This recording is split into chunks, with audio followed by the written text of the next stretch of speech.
Don't just live for tomorrow, or just live in yesterday. Just be glad for all you have that's in today. And though you've come through many obstacles. Hey everyone, Connie here, and welcome to my blind reaction to One Piece, episode 1022. So yeah, continuing with the raid on Onigashima and all, and we kind of have a time frame now, somewhat, for the rest of this arc, because the Wano arc has ended in the manga. And there's a 1 month break before anything continues, because Oda needs to take a break before starting the final saga. But yeah, it's wild that Wano has finally come to an end in the manga, and that means that it is gonna be coming to an end semi soon in the anime. Like, obviously it's still gonna be quite a while with one episode a week, but you know, just comparatively to how it could be. So it's interesting that we are confirmed to be in the end game. And we'll see exactly how this goes as we continue. We've got Robin versus Black Maria starting up. We've got some of the other fights going on. Momo is hidden inside Yamato's clothes. And yeah, everyone's just kind of doing their thing per usual. I don't know what to expect from this episode. I hadn't seen any like spoilers on Twitter or anything. We might start to get the Robin versus Black Maria fight more. We kind of saw like the very brief beginnings of that last time. More so the setup for the fight. But I'm definitely interested to see where it goes. This arc has just been fantastic. It's definitely the best arc of the series. And hopefully it stays that way throughout the entire rest of it. So, we're going to see. We're going to find out. And hopefully it just ends up proving itself. And hopefully, with whatever comes next, we just get the best of the best. And it just keeps getting better and better. And it's like, that's genuinely what I hope for. But it's also going to be very hard to beat Wano. Let's be honest. It's going to be very hard to beat Wano. With all the stuff that was introduced, all the great things from this arc. But either way, I'm excited to get to this. We're doing this on I'm recording this a day later than I normally do. Just, things worked out that way. So, yeah. I've been waiting for this even longer than normal. Either way, we're going to get on with it.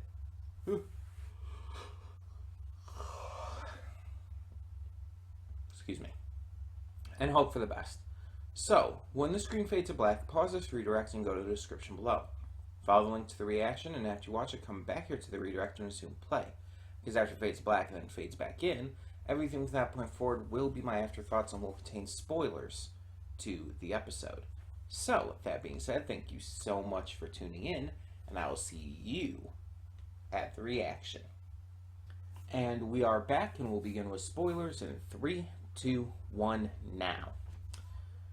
This was a really good episode. We didn't get much from the Robin stuff here. Didn't get much from the roof piece or anything. It was mostly centered around the floor of Onigashima, the dance floor. We saw Boss Hio and his samurai taking on the enemies, Marco taking on King and Queen, and Chopper finishing the elixir and starting to test it on himself. So just it wasn't like it wasn't the most exciting episode, but it was still a necessary one. Like I've said before, we need to cover everything in this series. There's so much going on in this arc right now. There's so much going on in Onigashima that it's hard to cover everything accurately enough without going back and forth between each different little story point. And so having this episode focus mostly on the stuff with Boss Hio allows it to shine a little bit while taking a little bit of a break from the other stuff, which we will get back to. Like Yamato and Momo and Shinobu, they weren't even in this episode at all. That wasn't continued on at all in this one. We haven't caught up with Jinbei and Frankie in a few episodes.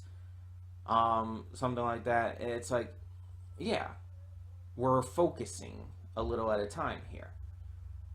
I think there's only about like 35 episodes, not 35, like 30 something episodes left in the arc, because there's 1053, I think, is the official count for Wano.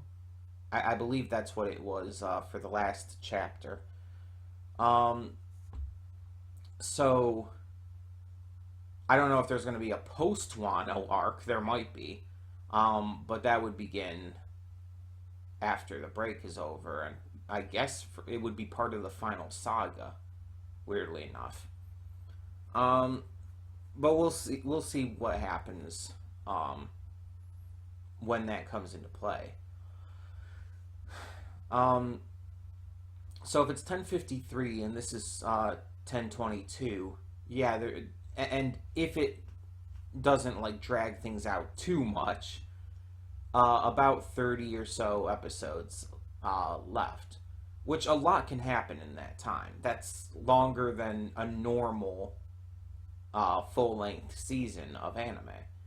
Like normally you get like upwards of 24 to 26 episodes, somewhere in that range, for a 2-core show, and that's pretty standard practice. So 30 episodes left, that's still more than a standard 2-core show, which is still again a lot can happen in that time. So it's going to be interesting to see how everything ties up and all as this arc does come to a close soon. In the anime, of course. But yeah, we see that Boss Hio's turning faster and faster, and he wants his subordinates to kill him before it happens. Basically, kind of the same idea as like, oh, I'm going to be turning into a zombie. If I'm bit, kill me before I can turn, or like right as I'm about to turn, take me out then. That way I can still do like some good beforehand. You think of like Telltale's The Walking Dead with Clementine and Lee and all. It's kind of reminiscent of that, and the Ice Onis are very zombie-like in their actions and I guess you could call it personality. Not that they have much of a personality, which is kind of the point and idea, but yeah, you get the gist. So I assume he's not going to die. I assume that's why it left off on a cliffhanger. I feel like if he did die, that it would have ended with that, and wouldn't have given us the uncertainty. Though, to be fair, I don't know how it was in the manga. I don't know how Oda did it. Like, did the chapter end with this cliffhanger too? Or was there resolution before the chapter ended? I don't know. I genuinely don't. obviously don't tell me anything that might spoil me in that regard. And honestly, just don't tell me if the manga resolved this before the chapter ended or whatnot, because that could actually tell me what happens. That could clue me in as to the context of everything based on how things are typically written. But yeah. But yeah, like I said, it wasn't the most exciting because I'm not as invested in this plot as I am with like Robin versus Black Maria or Yamato, Shinobu, and Momo trying to escape, basically, or Roof Piece. Like, of course, those kinds of things I'm more invested in. This, it's like I'm still invested in it for sure, just not as much. It's when I say it's one of the weaker aspects of the Raid of Onigashima part of this arc, I don't mean that in a wholly negative way. I mean that in a manner of it just is, by comparison. You have all this amazing stuff happening, and so it's like there's going to be some parts that just aren't as exciting and cool as the rest. It's just how it is. And this is unfortunately that part. But the fact is, like I said, it's by comparison. Comparatively, it's the weakest part, but it's still very fucking good. So I don't dislike this part of the series by any means, or part of the arc, or whatever you want to say. Part of this act, part of whatever, the raid. I really did enjoy this though, but I am more excited to get back to the it's weird to say important stuff, but you know what I mean. The more investing content of this raid. I'm definitely more interested in that. I definitely want to see the Jinbei fights. Like, that's a big one. But, in the meantime, tell me in the comments below what you thought of this episode of One Piece. And for now, I'm Connie, and I'm signing off. See y'all next time.